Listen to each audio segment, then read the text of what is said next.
Hoje pela manhã, quando estava perto assim de eu acordar, pouco antes de eu acordar, eu tive um sonho. Eu sonhei que eu estava com meu filho. Eu tenho um filho de 2 anos. Eu vi que o meu filho aparentava ser mais velho, tinha aparência de ter uns 10 anos, mas a mente dele continuava de 2 anos. E ele estava brincando com 2 passarinhos. Eu estava com medo do meu filho se machucar com um desses passarinhos, porque o passarinho ameaçava beliscar a mão dele. Meu Deus, esse passarinho vai machucar meu filho. Eu levei as mãos assim para poder pegar o passarinho da mão dele. Tomei um, ele ficou com o outro. Ele saiu andando, foi andando com o passarinho. E aí no sonho assim, eu olhava assim, ele já estava distante de mim, eu corria atrás dele, João Pedro, João Pedro. Ele andando, e aí eu vi as calças dele, estava arriada. Estava andando assim como a Bíblia fala, com as vergonhas de fora. Aí eu olhava aquilo me incomodava, eu falei, vai tropeçar, ele vai cair, meu Deus. E eu andando atrás dele, João Pedro, de repente ele atravessou a rua, veio um caminhão, o caminhão tentou desviar dele, um grande caminhão assim, o caminhão capotou, bateu em outro caminhão, um grande acidente. Eu falei, meu Deus do céu. E aí eu orei a Deus, falei, Senhor, não deixa que tenha acontecido nada com meu filho não. E cheguei lá, aquele acidente, aquele monte de gente.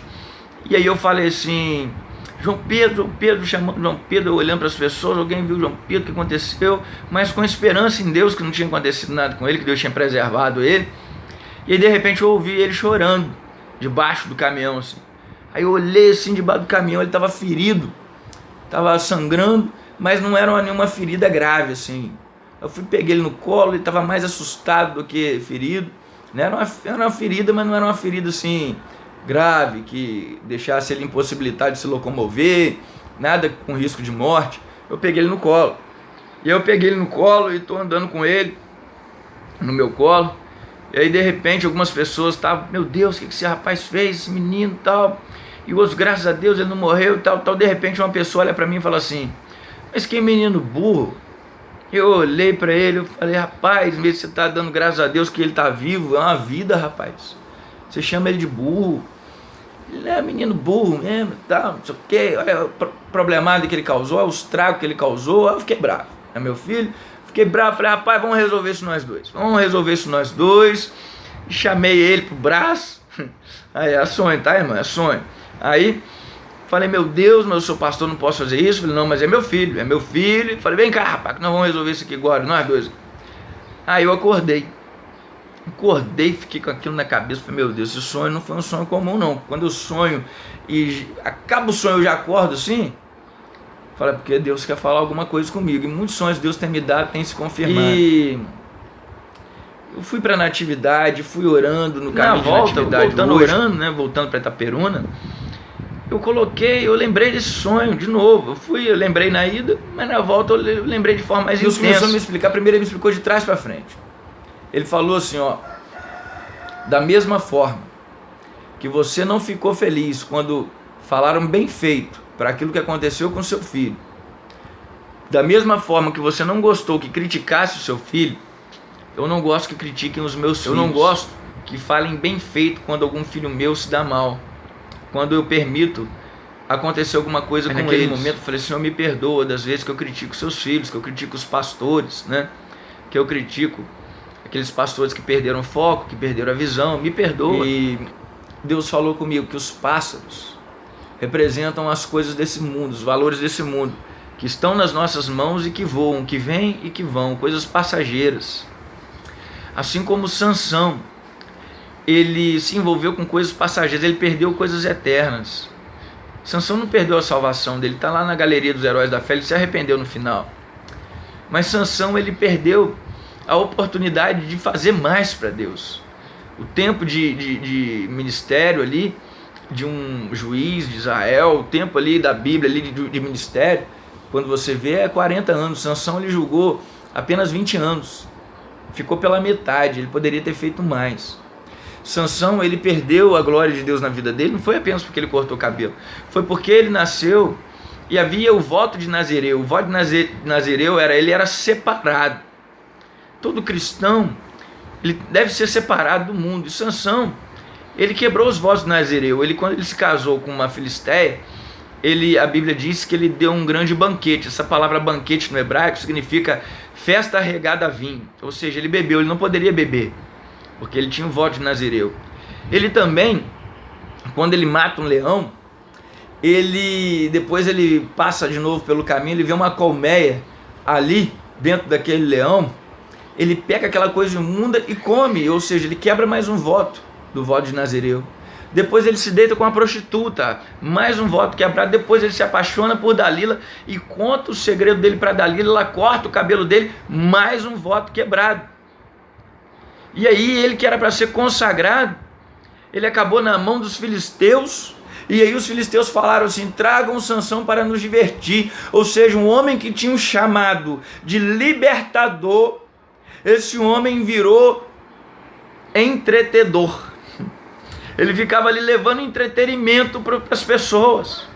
E muitos líderes, por estarem se envolvendo olha o que fala dos passos, está se envolvendo com as coisas do mundo, essas coisas passageiras, as fotos, os holofotes, né, o autógrafo, o status social, né, aquela coisa toda que os líderes têm se envolvido com isso, os grandes eventos, os entretenimentos, eles estão virando pessoas que estão, em vez de levar a palavra de Deus, o alimento para as pessoas, eles estão levando o entretenimento. Em vez de levar a libertação, o líder que nasceu com um chamado de libertador, ele está virando ali uma pessoa que vai levar diversão para as outras pessoas.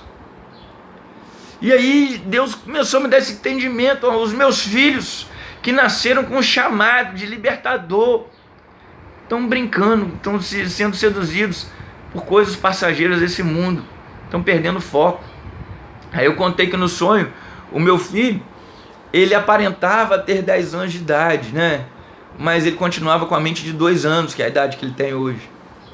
E aí Deus falou comigo: muitos dos meus filhos, eles cresceram, mas não amadureceram, porque estão vivendo um cristianismo muito raso, sem raiz. Não vivem o evangelho da cruz, estão buscando o caminho largo, caminho da imaturidade dos ciúmes. Lá 1 Coríntios 3 fala: havendo ciúmes e contendas entre vós, eu dei leite para vocês beberem, porque vocês são carnais, líderes carnais, que querem competir qual ministério é maior, que querem competir quem é que tem mais seguidor, que estão envolvidos com valores carnais, qual é que tem o carro mais bonito, qual é que tem o terno mais bonito, buscando valores carnais, que cresceram, mas não amadureceram. E aí o ato de eu ter visto lá o meu filho lá, com as calças arriadas, andando, é Deus falando comigo: eu vou permitir que as vergonhas deles sejam vistas pelas pessoas, eu vou permitir vir à tona escândalos, esses valores errados que eles estão tanto cogitando e vivendo. Eu vou permitir isso via público. Não há nada oculto que não seja revelado. As vergonhas deles serão vistas, e por causa disso alguns acidentes vão acontecer. Grandes estruturas, eu via grandes caminhões assim capotando, grandes estruturas, o templo, né? Não nós que somos o templo do Espírito Santo, mas grandes estruturas, templos, ministérios vão começar a ruir. Esses líderes vão ser feridos, não feridos de morte, não que Deus quer matar alguém, mas que eles vão ser feridos. E eles vão ver as grandes estruturas ruindo. Mas Deus falou comigo: mas quando esse tempo chegou, eu vou começar a fazer isso. Mas na hora que você vê isso acontecendo, você não vai fazer como aquele rapaz lá que falou que foi bem feito, e chamar quem deu causa a isso de burro. Ah, bem feito, olha lá, ele é muito burro, olha os tragos que ele causou. Você não vai fazer isso não, porque da mesma forma que no sonho você não gostou de que falassem assim do seu filho, eu também não quero que falem assim dos meus filhos, porque eles são meus filhos. Estão imaturos, perderam o foco. Eu vou deixar que a correção venha sobre eles, porque eu sou pai que amo. E qual pai há que ame o seu filho e deixe de corrigi-lo? Hebreus 12 fala sobre isso. Que pai há que ama o seu filho e não corrige? Ele nos corrige porque ele nos ama. Então o Senhor, ele vai corrigir pessoas que deixaram Deus por causa das estruturas. O Deus deles, estão abandonando Deus. Os filhos de Deus estão tendo como Deus o ministério, estão servindo mais o ministério do que a Deus. Então Deus vai corrigir, porque Ele ama. E Ele vai permitir que esses ministérios e essas estruturas comecem a cair por terra, comecem a ruir. Mas quando isso acontecer, Ele falou comigo, não aponta o dedo chamando eles de burros, chamando eles de desviados, não aponta o dedo falando bem feito, não, porque eu não gosto disso. Da mesma forma que você não gostou, eu não gosto. Estenda a mão, não aponte o dedo, estenda a mão para restaurar. Olhe com olhos de misericórdia e ore por ele. Para você também orar pelo seu líder, para você clamar a Deus por ele, para você pedir ao Senhor misericórdia pelo seu líder e pelos outros líderes que você conhece também, os líderes eclesiásticos, cristãos. Ora por aqueles líderes que você conhece nas redes sociais, da mídia, do YouTube, do Facebook, da televisão. Ore por eles, para que eles não venham, eles que têm um chamado de libertador, nós líderes que temos um chamado de libertador, que nós não venhamos